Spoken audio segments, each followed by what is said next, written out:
Welcome to week 4 of Advent, and this is Tuesday. We are looking at the preeminent Christ, or the incomparable Christ.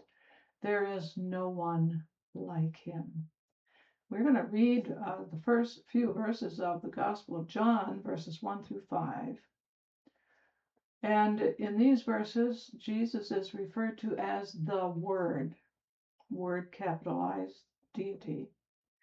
In the beginning was the Word, and the Word was with God, and the Word was God. He was in the beginning with God. All things came into being through him, and apart from him, not even one thing came into being that has come into being. In him was life, and the life was the light of mankind. And the light shines in the darkness, and the darkness did not overcome it. Then we're going to go to Colossians, chapter 1, verse 13. No, we're beginning with verse 15. And this is describing Jesus. He is the image of the invisible God, the firstborn of all creation. Firstborn is referring to the preeminent one, not the first one born in a family. For by him all things were created, both in the heavens and on earth, visible and invisible, whether thrones or dominions or rulers or authorities. All things have been created through him and for him. He is before all things, and in him all things hold together. He is also the head of the body, the church, and he is the beginning, the firstborn from the dead, so that he himself will come to have first place in everything.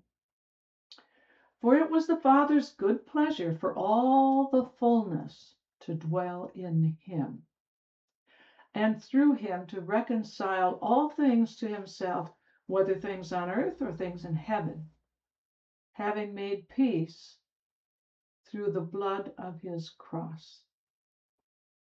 And although you were previously alienated and hostile in attitude, engaged in evil deeds, yet he has now reconciled you in his body of flesh through death, in order to present you before him holy and blameless and beyond reproach.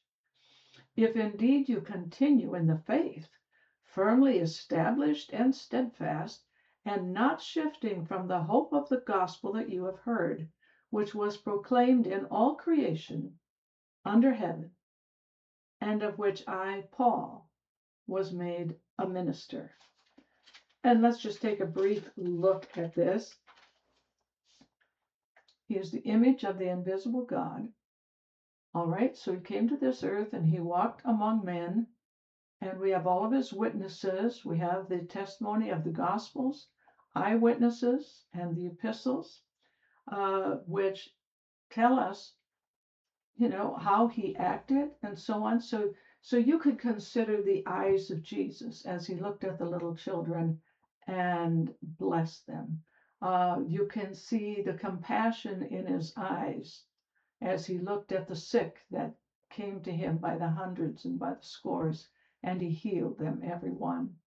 You can look at him at the tomb of Lazarus as he raises his friend from the dead and weeps at the sorrow of mankind at death, remembering that Jesus hates death, and he came to have the victory, to bring the victory through the cross and through the resurrection, victory over death and the grave.